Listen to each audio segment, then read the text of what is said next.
Al decir esto, cambia el sentido de la palabra muerto, cambia el sentido de levantar el muerto, digamos, que funciona ahí como un significante. Pero además de que cambia el sentido, hay algo más que pasa cuando se dice esto, y que es que el que lo dice se advierte de que pensaba que estaba diciendo una cosa y estaba diciendo otra. Digamos, esta rajadura es hacia donde se tiene que dirigir la interpretación. Porque también se le podría haber dicho, bueno, usted dice levantar el muerto, como se acostumbra a decir normalmente que levantar el muerto es pagar deudas, pero también puede tener que ver con que hace poco falleció su papá, por ejemplo. Uno podría decir esto, y esto sería equivalente a haber citado levantar el muerto. Podría ser equivalente si vamos a apuntar al sentido, pero lo que no pasaría ahí es la sorpresa de que el que lo dijo, lo dijo. ¿Esto se entiende lo que estoy diciendo?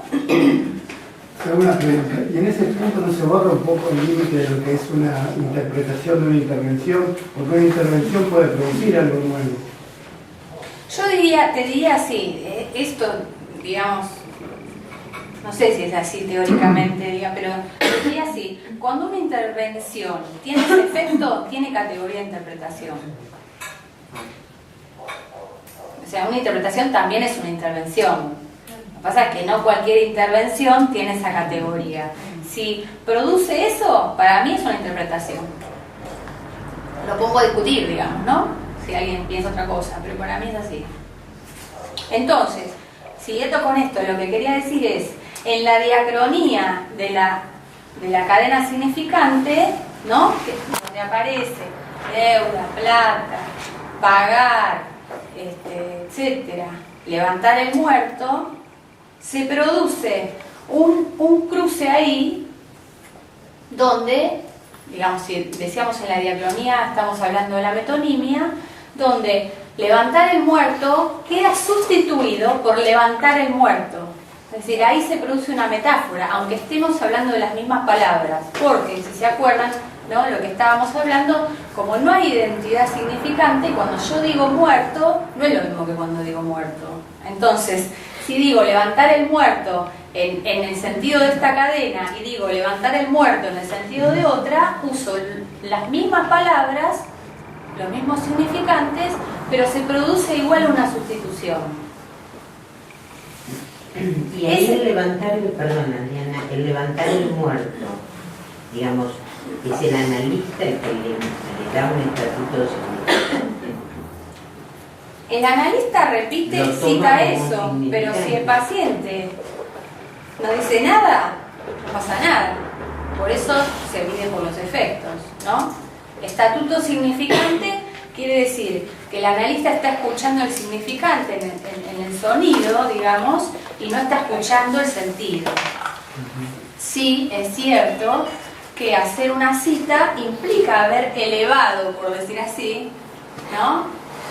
La categoría de palabra a la categoría de significante. Esto es lo que estamos siempre tratando de hacer los analistas, es decir, estar escuchando lo que se dice, no al nivel de la palabra, sino al nivel del significante. Pero también uno podría hacer esa cita y que no pase nada, y que el otro diga, sí, la verdad que siempre me toca levantar el muerto porque siempre pago yo, y ya está, y se sigue adelante y no pasa nada, ¿no?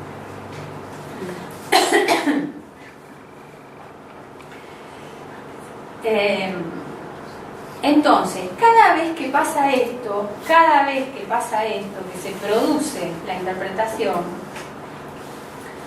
además de crear sentido nuevo, cada vez también queda de manifiesto el sinsentido del significante.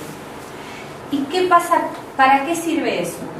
¿Para qué sirve que quede de manifiesto el sinsentido del significante? Esto es muy importante porque cada vez que el analista interviene y logra, digamos, una interpretación, por decirlo así, ¿no? El analista soporta en transferencia poner en causa la función, digamos, de causar ese sinsentido, y esto es una anticipación del fin. Que esto tiene que ver con algo que vos preguntabas, me parece, la vez pasada, ¿no? Es decir, ¿qué quiere decir una anticipación del fin? Una anticipación del fin sería, bueno, venimos por esta calle, venimos por esta cadena significante y doblamos acá. Pero ¿con qué nos vamos a encontrar? Nos vamos a encontrar con que vamos a volver a doblar, y que vamos a volver a doblar. ¿Y por qué deberíamos doblar?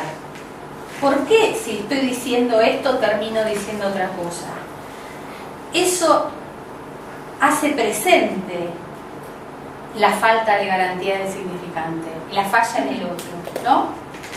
Entonces, hacer presente eso de alguna manera anticipa que algún día, ¿no?, se podría llegar a que, bueno, te resignás a que eso es así, ¿no? Que hay sinsentido, que lo único que hay es sinsentido. Por supuesto que nadie, insisto, puede vivir todo el tiempo en sinsentido, todos vivimos en el sentido, y eso está bien que sea, no sé si está bien, es lo que podemos hacer, digamos, pero como la gota quebrada la piedra, cada interpretación va haciendo presente esto, y en cada interpretación hay una caída de sentido, caída de, digamos, de la completud del otro, digamos, no sé, se puede decir de muchas maneras. En este sentido es muy importante deslindar esta cuestión de la idea, digamos, freudiana del principio, porque después a Freud también le cambia la cosa, de pensar que la interpretación es hacer consciente lo inconsciente, es decir, encontrar un sentido oculto que develo, digamos, como una verdad, y eso, bueno, arregla las cosas, porque si yo pensara eso, podría pensar que, bueno, si yo sigo así, algún día ya sé todo. Y si se acuerdan, bueno, estábamos hablando también en estos días anteriores en relación al saber, ¿no? Una de las funciones del psicoanálisis es poner en el banquillo al saber, el saber en el sentido, digamos, que todos lo conocemos, ¿no? Es decir, bueno, yo no sé lo que me pasa, entonces voy al analista a buscar un significante que me diga qué me pasa. Si el analista apuntara a decirle cosas para explicar lo que le pasa, estaría sosteniendo en acto que se podría saber lo que le pasa. Y eso haría consistir el saber, es decir, haría posible un saber que, digamos, por estructura es imposible. En contraposición con esto, y por eso Freud plantea el más allá, digamos, ¿no? El inconsciente no es en contraposición con pensar que el inconsciente es la llave para tener saber acerca de uno, lo que se encuentra es que el inconsciente es la llave para acceder al sinsentido. Porque, como habíamos dicho en veces anteriores, la condición de hablante, digamos, hace que un vacío quede incluido. No es que hay que borrarlo al vacío, sino que hay que soportar que está incluido por ser hablantes. Es la condición del lenguaje también, ¿no? Y este vacío, ¿qué muestra? Muestra que no todo es de orden significante. Es decir, yo puedo hablar, puedo tratar de explicar, puedo interpretar, y con la interpretación me puedo ir contento, digamos, de alguna manera, porque después de que ocurre la sorpresa y la novedad y el cambio y todo lo demás, eso queda nuevamente incorporado y sigo hablando, ¿no? Y ahora entendí por qué me pasa esto, digamos. Pero lo que no puedo hacer es reducir ese vacío a cero. Ese vacío siempre vuelve a existir. Es el punto del más allá del Freud, ¿no? Pensar que se podría reducir eso, digamos, pensar que se podría reducir eso o actuar que se podría reducir eso, esto lo digo para tener muy en cuenta, porque no es solamente, el analista no es solamente que las cosas que dice, sino que las sostiene en acto, cuando no puede, digamos, cuando sostiene la posición de que eso no se puede hacer, del imposible, ¿no? Entonces, pensar que eso se podría reducir a cero sería como la ingenuidad, ¿no?, de pensar que se podría tener poder sobre el goce. Entonces, digamos, si uno interpreta, le explica de alguna manera al analizante lo que le pasa, el analizante va a poder hacer algo distinto de lo que hace, que es, digamos, la ilusión que tenemos todos con nuestros amigos y con, ¿no?, nuestros parientes. Uno dice, no le des bola, no hagas esto, ¿no? O no comas, que te hace mal, o no fumes, o qué sé yo, el chinchulín trae colesterol, digamos. Estas son las cosas que están, digamos, en la vida, todo el mundo, todos vivimos así. Si el analista hiciera eso, sostendría en su interpretación o en su intervención que haciendo eso se puede dominar el goce. Y si hablamos del goce, hablamos de lo real, ¿no? Porque el goce es del orden de lo real. Lo que tenemos que decir de esto es que, por ser del orden de lo real, no puede simbolizarse. Con lo cual, si yo pretendo hablar de esto, explicar y con esto domesticar al goce, estaría desestimando la idea del goce en sí mismo y de lo real. El goce es, digamos, para decirlo así, de una especie indecible. De esto hablamos la vez pasada cuando hablábamos del ombligo del sueño. Entonces, acá nos encontramos con la encrucijada, porque si estamos diciendo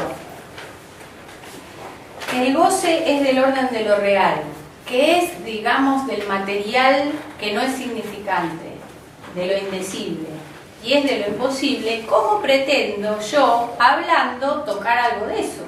¿No? Que esta es la gran cuestión en relación a la interpretación. Quiero decir que esto es algo que todo el tiempo vuelve como efecto de la clínica, ¿no? Lo digo así como una reflexión personal, digamos.